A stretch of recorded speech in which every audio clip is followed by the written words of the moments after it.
Bonjour à tous, c'est Rita de la chaîne Ayur Nature, la chaîne où je vous parle de Ayurveda et de naturopathie.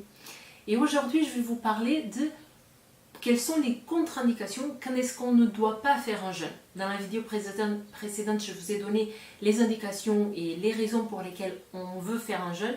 Et là, je vais vous parler de pourquoi ne pas faire un jeûne. Ok ?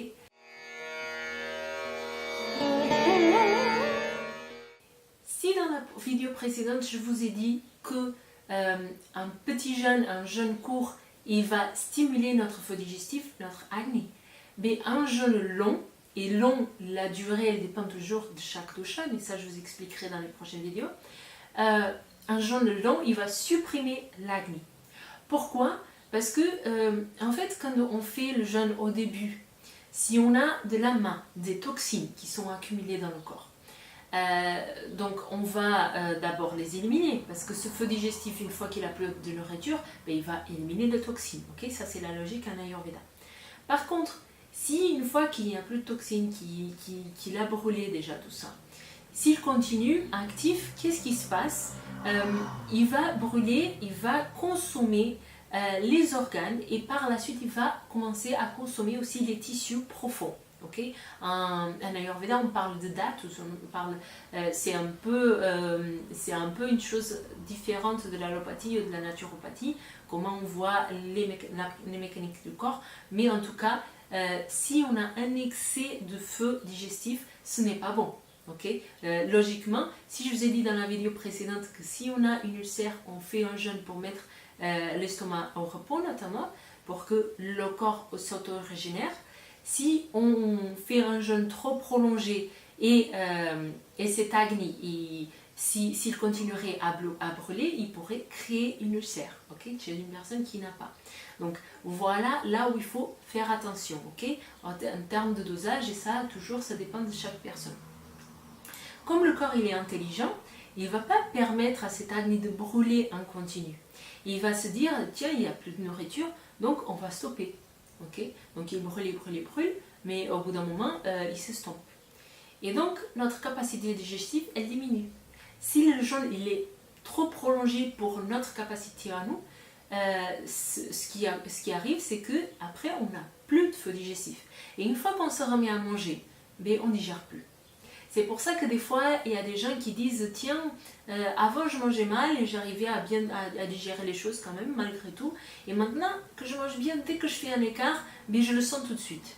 Alors il y a deux choses là, dans ce côté-là. C'est, on le ressent tout de suite parce que d'un côté, on est plus éveillé à ce qui se passe dans notre corps. Okay, on est plus attentif, on est plus à l'écoute de notre corps, donc on voit de suite l'écart, quelque chose qui ne correspond pas. Mais des fois, l'écart, c'est pas vraiment un écart. C'est juste qu'on n'a pas de feu digestif et que du coup, il y a quelque chose qu'on a mangé un petit peu en trop et du coup, on n'arrive pas à la digérer parce qu'il faut maintenant contrebalancer cet agni, il faut le stimuler un petit peu. Okay, donc il y a les deux. Donc si c'est la première raison, c'est super, c'est qu'on est plus à l'écoute, mais souvent, les deux choses, elles sont un petit peu mélangées. Donc voilà, la première raison pour laquelle on ne veut pas faire un jeûne au moment où on ne veut pas faire un jeûne trop prolongé pour notre capacité, c'est affaiblir ce feu digestif qui est fondamental. Si on n'a pas de feu digestif, après c'est là qu'on accumule ama, les toxines, et c'est là que toutes les problématiques et toutes les maladies arrivent. Okay, donc ça c'est la première raison pour ne pas faire un jeûne ou ne pas faire un jeûne trop prolongé. Deuxième raison, c'est que en fait, si le jeûne il va diminuer kapha dosha, il va augmenter vata et pitta.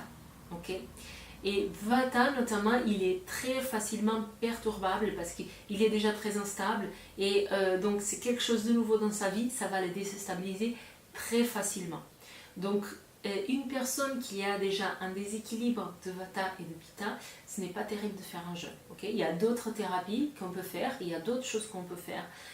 Mais le jeûne ne sera pas recommandé. Donc ça, il faut le savoir. Okay, donc c'est pour ça que dans les textes védiques, ayurvédiques notamment, c'est décrit que le jeûne, c'est vraiment pour diminuer kapha dosha. C'est très bien décrit. Ça, c'est quelque chose que c'est vraiment dans l'ayurveda qu'on ne retrouve pas dans la naturopathie. Pourquoi ? Parce qu'il va augmenter les autres deux. Donc il faut vraiment le faire très attentivement. Je vous ai dit dans des vidéos précédentes des jeûnes qui ne sont pas bien passés pour moi et c'est justement pour ça, c'est parce que ça a trop augmenté mon Vata. Autant le premier, comme c'était un jeûne plus strict, j'ai eu le résultat tout de suite, hein. Je me suis évanouie, c'est ce que je vous ai raconté dans l'autre vidéo. Donc ça marchait pas pour moi parce que du coup ça a fait un pic de Vata en fait, si on peut dire comme ça. Et dans le jeûne intermittent que j'ai fait pendant plus de 3 ans, ben, j'ai augmenté mon Vata, mais petit à petit. Ça veut dire que je n'ai pas eu un déclic très franc comme ça, mais petit à petit ça a commencé à consommer mes tissus et tout. Donc moi en termes de, par exemple, Rasa Dhatu, c'est le premier tissu qu'on retrouve en Ayurveda, je l'ai vraiment très affaibli, ça se voit dans mon pouls, etc. Et j'ai encore du mal aujourd'hui à me remettre, hein. Je ne suis pas encore entièrement remise de ce jeûne intermittent. Je suis bien, je suis en bonne santé, en termes d'allopathie je n'ai pas de maladie, mais par contre j'ai un déséquilibre, encore aujourd'hui.